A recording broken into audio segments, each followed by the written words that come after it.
बिस्मिल्लाहिर्रहमानिर्रहीम, अस्सलाम वालेकुम। क्या हाल है आप सबके? उम्मीद है सब खैरियत से होंगे, खूब मज़े में होंगे और इन्जॉय भी कर रहे होंगे। और ये पिछले व्लॉग को पसंद करने का बहुत शुक्रिया, और आप लोगों ने मुझे हैरान भी किया। वजह क्या है? वजह ये कि केक, बिस्किट, ब्रेड्स, ये सब तो आप लोग ट्राई करते हैं और पिक्चर्स भेजते हैं, मुझे पता है इस बारे में। लेकिन बैंगन का भरता विद कबाब इतने लोगों ने ट्राई किया, उनकी ब्रेड इतनी अच्छी बनी, मुझे डीएम में इतनी प्यारी प्यारी तस्वीरें आई, मेरा दिल खुश हो गया अल्हम्दुलिल्लाह। मेरा मानना ये है कि किचन में थोड़ी बहुत एक्सपेरिमेंटेशन करनी ही चाहिए। उससे क्या होता है कि काम करना आसान भी हो जाता है, मज़ा भी आता है, थोड़ा-सा डर भी लगता है कि जो पका रहे हैं उसमें कोई गड़बड़ ना हो जाए, एंड रिज़ल्ट अच्छा हो। और अगर अच्छा होता है तो ज़ाहिर है खुशी भी होती है।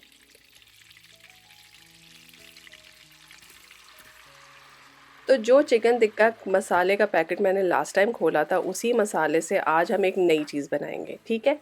और इसको आप एक फ्यूजन टाइप की डिश समझ सकते हैं। ये क्रीमी हांडी भी हो सकती है, इसको आप चिकन टिक्का हांडी भी कह सकते हैं। आप चाहें तो इसको बटर चिकन का एक रेप्लिका भी समझ सकते हैं।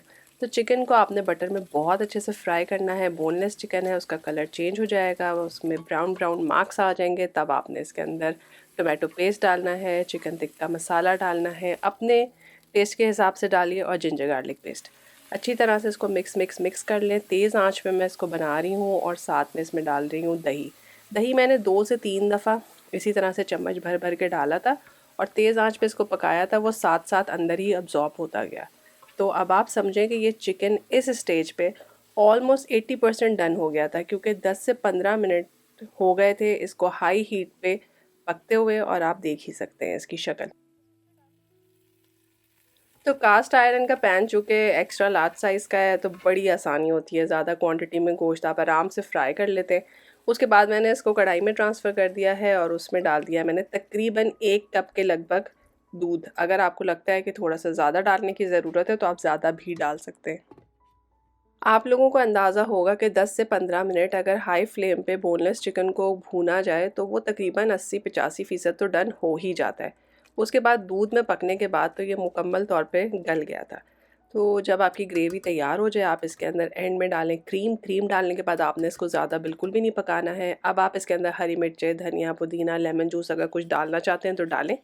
मगर मैंने कुछ भी नहीं डाला था, क्योंकि चिकन टिक्का मसाले से ये अच्छा खासा स्पाइसी हो गया था, और साथ में मैंने इसके हैलोपिनो डाल दी। तो हैलोपिनो एक बड़ा ही डिस्टिंक्ट सा फ्लेवर और बड़ा खूबसूरत अरोमा देती है डिश को। ऐसा लगता है कोई निराली ही चीज़ पक गई। हालांकि ये तो मैं और आप ही जानते हैं कि इसमें कुछ निराला नहीं है।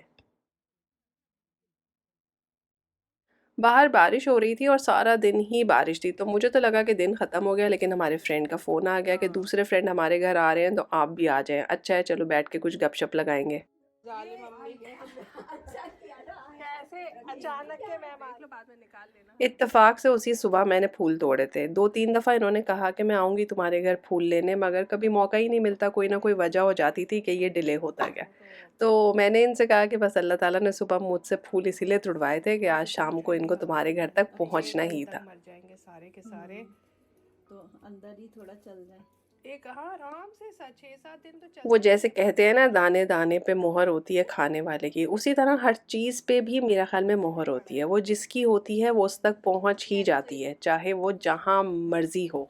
ट्राई करके मैंने कहा खाना खा लेते। यहाँ पे कुछ बहुत फैंसी काम हो रहा था। खजूरों को खूब धो के उनको अच्छी तरह से पोंछ पोंछ के खुश किया जा रहा था, और बीच में से गुठली निकाल रही थी। फिर इसने कहा कि मेरे पास कुनाफा है, उसके अंदर हम पिस्ताशियो पेस्ट डालेंगे, उसके बाद खजूरों को उससे स्टफ़ कर देंगे, तो बहुत मज़ेदार किस्म की खजूरें तैयार होंगी। अच्छा, पूरे डिस्क्रिप्शन से ही मुझे इतना मज़ा आया, क्योंकि खजूरें मुझे अच्छी बहुत लगती हैं। अब उसके बीच में कुनाफा पेस्ट भी हो पिस्ताशियोज़ के साथ, ओहो क्या बात है। तो ये पिस्ताशियो क्रीम आपको बहुत आराम से आजकल मिलने लगी है, और जो दुबई चॉकलेट इतनी मशहूर हुई थी, तो वो भी यही है कि आपने चॉकलेट के बीच में इसी पेस्ट को जमा देना है, तो वो दुबई चॉकलेट तैयार हो जाती है। और पेस्ट आपको बना बनाया बहुत आराम से मिल जाता है। तो यहाँ पे दोनों ख़वातीन मिलके हमारे लिए इतनी प्यारी प्यारी खजूरें तैयार कर रही हैं। यहाँ पे सीखने वाली बात यह है कि आप कितने हाजिर दिमाग हैं। यानी अगर अचानक आपके घर मेहमान आने लगे हैं, तो ज़ाहिर है अब कुछ चाय पानी का इंतज़ाम तो करना है। तो घर में मौजूद चीज़ों से आप क्या कुछ कर सकते हैं। ये खातून खाना का ही कमाल है। उन्होंने बताया कि हमने तो आज बिरयानी पकाई थी, तो मैंने फ़ौरन बिरयानी का जायज़ा लिया, अपने लिए प्लेट में थोड़ी सी डाली और गर्म कर ली। ऐसा तो होना बहुत ही बड़ी ज़्यादती की बात है कि कहीं बिरयानी पकी हो और इंसान वो ना चखे। ऐसा नहीं हो सकता। क्या ख्याल है, सही कहा ना मैंने? जब तक मैं बिरयानी नोश फरमा रही थी, वो देखें वो हमारे लिए फल काट रही हैं और चाय का इंतज़ाम कर रही हैं। समोसे उन्होंने पहले से ही बाहर निकाल के रखे हुए थे ताकि डीफ्रॉस्ट हो जाएं। तो माशाल्लाह अल्हम्दुलिल्लाह थोड़ी बहुत क्या कहते हैं, अक्लमंदी के साथ घरदारी करने से आप बहुत बड़ी बड़ी मुश्किलात से भी बचते हैं, बहुत सारी आसानियाँ भी आपको मिलती हैं। यहाँ पे मैंने और मेरी फ्रेंड ने जल्दी से इशा की नमाज़ पढ़ ली। हम बड़े खुश हुए। हमने कहा जब तक चाय और समोसे का काम हो रहा है हम जल्दी से नमाज से फ़ारिग हो जाएं, ताकि जब यहाँ से उठ के घर वापस जाएं तो ये नमाज वाली टेंशन ना हो कि अभी पढ़नी है। तो अल्हम्दुलिल्लाह अगर आप बावज़ू होते हैं तो कहीं पे भी फटाफट आप नमाज अदा कर सकते हैं। ये बड़ी प्यारी बात है। मेरे साथ अच्छा मामला हुआ। वैसे मैं बहुत जल्दी डिनर करती हूँ, उस दिन मैंने खाना नहीं खाया हुआ था, पता नहीं क्यों, शायद लंच देर से किया था, आई डोंट नो। तो इस बहाने मुझे बिरयानी मिल गई। फिर उसके बाद मैंने समोसा खाया, चाय में डुबो डुबो के पीनट पिग बिस्किट खाया। वाह माशाल्लाह। जैसे मैं हमेशा कहती हूँ, अकेली ज़िंदगी कुछ नहीं होती। इस मुख्तसर सी बैठक से आप चार्ज हो जाते हैं और अगला दिन बहुत अच्छे से गुजारते हैं।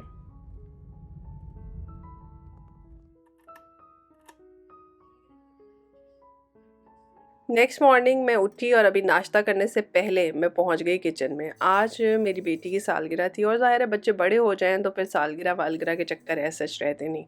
उनकी एक फ्रेंड है, उन्होंने उनके पास आना था, तो प्लान ये था कि हम फ्रॉम द स्क्रैच जो है वो पिज़्ज़ा बनाएंगे। लेकिन मुझे शक ही था कि जिस तरह के इनके प्लान्स थे, ये पिज़्ज़ा डो भी बनाएं, पिज़्ज़ा भी बनाएं, बहुत टाइम लगेगा। तो सुबह सुबह मैंने पिज़्ज़ा डो तैयार कर लिया। 1 चम्मच ईस्ट लिया है, साथ में शुगर ली है, थोड़ा सा वार्म वाटर लिया है, 2 मिनट के लिए छोड़ दिया है, ठीक है। उसके बाद इसके अंदर मैं तकरीबन 3 साढ़े 3 कप डालूँगी मैदा और मैदे में डालूँगी मैं नमक। तो 1 टीस्पून के करीब आप इसमें नमक डाल दें। पहले जब मैं पिज़्ज़ा बनाती थी तो मैं इसमें अंडा भी डालती थी और पता नहीं क्या-क्या तेल भी डालती थी। अब मैं ऐसा कुछ ड्रामा नहीं करती। बस अब मैं पिज़्ज़ा डो को सीज़न ज़रूर करती हूँ। मुझे ऐसा लगता है कि डो सीज़न डो ना, तो वो ज़्यादा मज़ा आता है।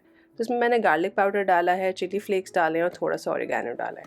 आप अपने हिसाब से भी उसको सीज़न कर सकते हैं, लेकिन इन चीज़ों से आटे में ही बहुत अच्छा फ्लेवर आ जाता है।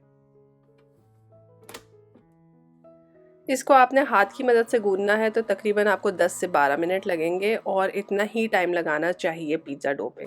जब तक वो स्मूथ ना हो जाए, स्ट्रेची ना हो जाए, आप उसको ज़रूर अच्छी तरह से गूंदें। गूंदने के दौरान मैं इसके अंदर 2 टेबलस्पून दही डाल दूँगी। कोई अंडा नहीं डला, कोई तेल नहीं डला, इस वक्त कुछ भी नहीं। थोड़ा थोड़ा पानी डाल रही हूँ। पानी रूम टेम्परेचर का है, ना ही बहुत ठंडा है ना ही गर्म है।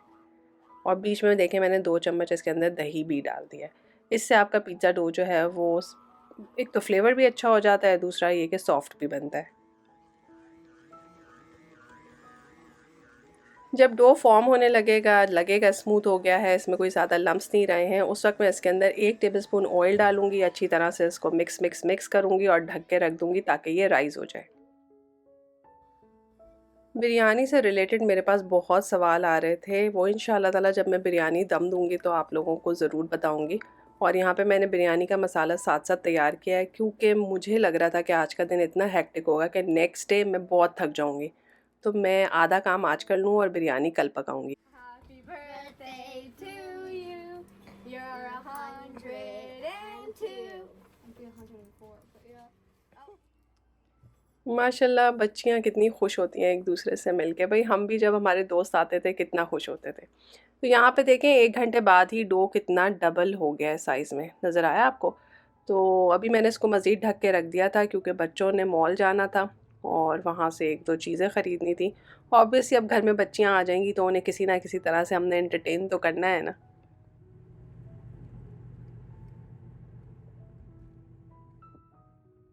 इनका प्लान बड़ा ख़तरनाक था। इन्होंने कहा कि हम पहले मॉल जाएंगे, अपने लिए बुक्स ख़रीदेंगे, उसके बाद हम वापस आएंगे, पिज़्ज़ा बनाएंगे और खाएंगे और फिर ब्राउनी भी बनाएंगे। लेकिन मुझे ये प्लान थोड़ा गड़बड़ इसलिए लग रहा था क्योंकि बच्चों को लग जाती है जल्दी भूख। तो हमने ये सोचा कि पहले हम इनको कुछ खाने के लिए दिलाते हैं, कोई छोटी मोटी सी चीज़ दिलाते हैं, एक बर्गर वग़ैरह, और उसके बाद इन्हें मॉल छोड़ेंगे ताकि मॉल में ये आराम से बैठ के अपना बर्गर खाएं। हम अपने कुछ काम करेंगे जब तक ये अपना बर्गर खा के अपनी बुक्स ख़रीद लेंगी। उसके बाद हम खैर से घर वापस आ जाएंगे। तो पहले तो सबको लग रहा था कि ज़रा ज़्यादा ही हेक्टिक प्लान अम्मा बना रही हैं, लेकिन ऑनेस्टली माओ को ज़्यादा समझ आती है चीज़ों की। यकीन करें, मॉल जाके इतनी देर लगी और ये दोनों इतनी एग्जॉस्ट हो गई थी, मुझे नहीं लग रहा था कि ये घर पहुंचते ही अपना खाना पकाती हैं और खाती हैं। कोई इम्कान नहीं था। हमने भी बचपन गुजारा हुआ है, हमें पता है। हमारी दोस्तें घर आती थी तो हम कमरे में बातें कर कर के ही थक जाते थे। अम्मा खाना सप्लाई करती थी, ये बिरयानी आ रही है तो साथ में कोल्ड ड्रिंक आ रही है, तो शाम को समोसे चिप्स आ रहे हैं, चाय बनकर आ रही है, तो हम इसी में ही बहुत थक जाती थी। अब उसमें कोई हमें कहता है कि चलो बीबी अपना खाना भी पकाओ और खाओ खुद से, बहुत मुश्किल बात है।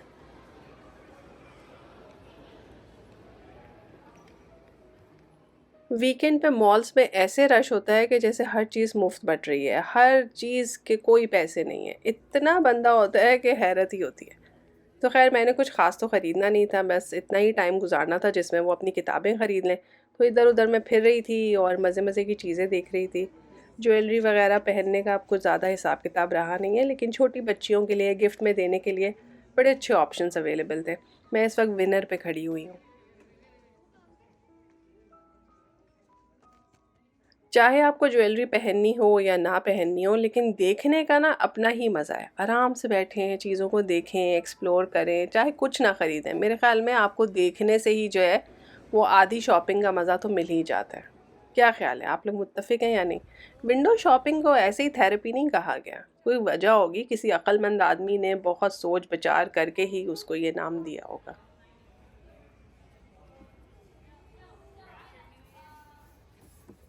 और जी बुक स्टोर आ गए, और बुक स्टोर में भी रंग बिरंगी निराली निराली चीज़ें जो कि अब ज़रा ज़्यादा फैसिनेट नहीं करती, लेकिन ऑब्वियसली एक ख़ास एज में ये सब चीज़ें बहुत अच्छी लगती हैं। वो पेन, वो नोटबुक्स, वो कप्स, हर चीज़ बहुत बहुत अट्रैक्ट करती है। किताबें पढ़ने का शौक़ बच्चों ने शायद मेरे से ही इनहेरिट किया है, और मैं बहुत खुश हूँ इस बात से। इस वजह से क्योंकि किताबें पढ़ने में वो लुत्फ़ है जो टीवी देखने में, फ़ोन में बैठने से बिल्कुल भी नहीं मिलता। आप अपनी किताब के साथ अपनी एक नई दुनिया में होते हैं और वो मज़ा कहीं और नहीं है। जो बुक रीडर्स हैं वो इससे बहुत अच्छी तरह से रिलेट करेंगे। माशाल्लाह हमारे पास कैंडल्स का स्टॉक होता है, स्पेशली अक्टूबर के महीने में, क्योंकि उस महीने में हमारे घर में 3 लोग पैदा हुए हैं। तो ज़ाहिर है हम इस बात की खुशी मनाते हैं कि अल्लाह ताला ने उनको ज़मीन पे भेजा, हमारी ज़िंदगी में शामिल किया। अल्हम्दुलिल्लाह, अल्हम्दुलिल्लाह। Happy birthday to you. Happy birthday. तो जी केक काटते और खाते ही मैं बच्चियों को लेकर आ गई किचन में। मैंने कहा चलो अब तुम लोग काम से लग जाओ। अब इनको मैंने सारे काम करवाए, बीच में ज़ाहिर है इनके साथ मैंने हेल्प भी की। मीट का इंतज़ाम किया कि पिज़्ज़ा पे क्या डालना है। आप कीमा भी डाल सकते हैं, चिकन भी डाल सकते हैं, पेपरोनी भी डाल सकते हैं, और ऊपर की टॉपिंग्स तो ज़ाहिर है आपकी अपनी मर्ज़ी है, जो मर्ज़ी सब्ज़ी डालें। हम लोग को पाइनएप्पल भी अच्छा लगता है, हैलोपिनो भी अच्छा लगता है, कॉर्न भी अच्छा लगता है, जो कि थोड़ी सी अनयूजुअल चॉइसेस ज़रूर होती हैं, लेकिन यकीन करें इन सब चीज़ों से पिज़्ज़ा बहुत ही लजीज बनता है। बिस्मिल्लाहिर्रहमानिर्रहीम। Careful careful, very good. Punch down कर। माशाल्लाह डो आपने देखा कितना खूबसूरत राइस हुआ था। इसको आपने पंच डाउन करना है अच्छी तरह से। इसको एक आध दफ़ा गूंद लीजिए, उसके बाद इसके आपने 2 इक्वल पीसेस कर लेने हैं, क्योंकि 3 साढ़े 3 कप मैदे में आप बहुत आराम से 2 मीडियम साइज़ के पिज़्ज़ा बना सकते हैं। और अगर आप थोड़े बड़े पिज़्ज़ा बनाना चाहते हैं तो आप इसको 4 सवा 4 कप भी कर सकते हैं। बहुत मोर देन इनफ होता है ये। अब आपके सामने हैं, देख लीजिए 2 पिज़्ज़ा के डो तैयार हो गए हैं, और आपने इस तरह से फ़ोल्ड कर लेना है उनको बीच में ला के, और एक गोला सा बना के रख लेना है। तो टर्न बाय टर्न हम पिज़्ज़ा बनाएंगे। ये पिज़्ज़ा आप बहुत आराम से, बहुत ही आराम से अवन में भी बेक कर सकते हैं, तवे पे भी हल्की आंच में बना सकते हैं। मेरे पास पिज़्ज़ा मेकर है, मैं उसके अंदर बनाऊंगी। एक तरह से वो मिनी अवन है, बस पिज़्ज़ा के साइज़ का। तो पहले मैं इसकी रोटी बनाऊंगी और पूरा का पूरा पिज़्ज़ा इसमें बेक अभी नहीं करूँगी, क्योंकि ये डो बच्चियों से हैंडल करना बहुत मुश्किल हो जाता। तो इसलिए मैंने सोचा कि पहले इसको मैं 5 मिनट के लिए बेक कर लेती हूँ ताकि ये फर्म हो जाए। जब फर्म हो जाएगा तो इनके लिए उसको सजाना संवारना आसान होगा। तो ये देखें 5 मिनट बाद पिज़्ज़ा नीचे से ऐसा हो गया है और ऊपर से काफ़ी बबली है, तो दैट्स ओके। हम ऊपर की साइड को अब नीचे रखेंगे, उसको पकाएंगे नहीं। वो नेक्स्ट टाइम पे जब पिज़्ज़ा पकने के लिए रखेंगे उस टाइम पे पक जाएगी। ऊपर वाली साइड ज़रा सी ठंडी हो जाए तो इसको अपनी मर्ज़ी से सॉस लगा के, पास्ता सॉस लगाएं, पिज़्ज़ा सॉस लगाएं, कोई सा भी सॉस लगा के आप उसको तैयार कर सकते हैं। साथ ही हमने दूसरा पिज़्ज़ा भी रेडी कर लिया। आप देख लीजिए कितने आराम से जो है ये बन जाता है। इसके बाद की सारी स्टोरी आपके अपने हाथ में है, मतलब अपनी कहानी खुद लिखिए। किस तरह से पिज़्ज़ा को सजाना है, संवारना है, दुल्हन बनाना है, मेकअप करना है, कौन कौन सी सब्जियां डालनी है, कौन कौन से मसाले डालने हैं। हमने नमक डाला है, मिर्च डाली है, कुटी हुई मिर्च, काली मिर्च, थोड़ा सा ऊपर से ऑरिगेनो, हल्का सा ऑयल ड्रिजल करें, बहुत ज़्यादा ज़रूरत नहीं है। और उसके बाद इसको बेक कर लीजिए तो खुद ही वो पिज़्ज़ा का जो लाइट है वो ऑन हो जाती है ग्रीन कलर की, तो आपका पिज़्ज़ा तैयार है। फिर भी मैं इसे नीचे से चेक कर लेती हूँ कि ऐसा ना हो कि कच्चा रह जाए। सेम मेथड से आप इसको ओवन में बेक कर सकते हैं। 400 फ़ारेनहाइट पे रख लीजिए, ऊपर से चीज़ सारा का सारा पिघल जाएगा, नीचे से क्रस्ट ब्राउन हो जाएगा, तो आपका पिज़्ज़ा तैयार है। बहुत सिंपल है। प्लीज़ पिज़्ज़ा घर में बनाया करें, अपने घर की चीज़ों से बनाया करें। बहुत बजट फ्रेंडली भी है और मज़ा भी बहुत आता है। ये वाला पिज़्ज़ा बड़ा मज़ेदार था क्योंकि इसका कॉन्सेप्ट था ऑल यू कैन, यानी कि जो चीज़ आप इसके ऊपर डालना चाहते हैं डाल लें। इसमें क्रीम चीज़ भी डाल दी उन्होंने, चिप्स भी क्रश करके डाल दिए, इसमें पाइनएप्पल भी था, इसमें कॉर्न भी था, दुनिया जहाँ का सामान था। तो माशाल्लाह ये भी इतना अच्छा बेक होकर आया। और मज़े की बात यह है कि जो चिप्स हैं उनका क्रिस्प कहीं पे भी नहीं गया, वो सॉगी नहीं हुए। जब आप पिज़्ज़ा की बाइट ले रहे थे तो बीच में चिप्स का क्रच क्रच भी हो रहा था।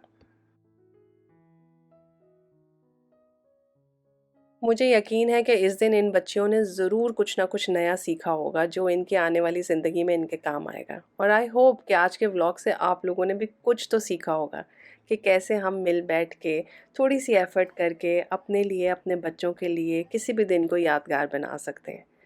तो अल्लाह ताला आपको आसानी दे, खैर के मामले करे। फिर मिलेंगे एक नए मज़ेदार से व्लॉग में। तब तक के लिए अल्लाह हाफ़िज़।